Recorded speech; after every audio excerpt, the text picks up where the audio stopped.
انت عايز تعرف هو ايه اللي هيحصل بعد القرار ده، والاهلي هيعاند ويكمل في عناده، ومين اللي هيشيل اللعب في الاخر. انا هقول لحضرتك كل الجوانب وحضرتك ايه تفكر.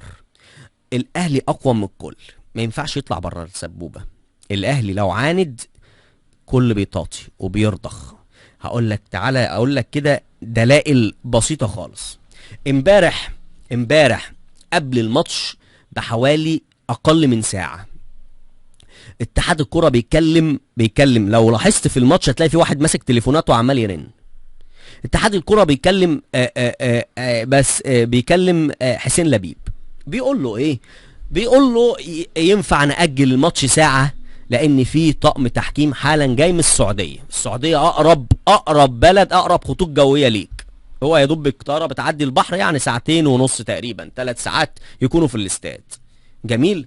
على ما الطقم ده معناه ان هم رضخوا على كلام الاهلي قبلها على الاقل بساعتين، بيقول له ساعة والطقم يجي. وممكن يبقى ده انا بقول على الاقل، ممكن يكون قبلها بيوم اصلا، ممكن يكون قبلها بيومين اساسا. يعني هم كانوا هيرضى لو كان حسين لبيب وافق بتأجيل الماتش، وده له حقه يرفض او يوافق، حقه. جميل. لو كان وافق بتأجيل الماتش ساعة كانت الاتحاد الكرة رضخ من قبل ما يبقى فيه مشادات اصلا. يعني هو اصلا راضخ، ما تستنتظرش منه ان هو يقف عنتر يا زملكاوي. اتحاد الكرة مش عنتر، مفيش حد عنتر في البلد دي قدام الاهلي. في مجال الكورة مفيش حد عنتر قدام الاهلي. ما تفكروش ان في الاخر هم هيكسروا الاهلي وشوكة الاهلي والعنطازة بتاعت الاهلي، واقسم بالله هم اللي هيجيبوا ورا. في رؤساء اتحاد كورة انعزلوا من مناصبهم قبل كده بسبب الاهلي. في ناس مشيت بسبب الاهلي. فاكرين الجواب اللي في الدرج بتاع نهائي افريقيا؟ في اتحادات مشيت بسبب الاهلي. في اتحادات مشيت نفس الموقف حصل قبل كده، والاهلي ما حضرش ماتش، انسحب. بس ما كانش ماتش قمة، كان ماتش تقريبا قدام المقاولين، انسحب. وايه اللي حصل؟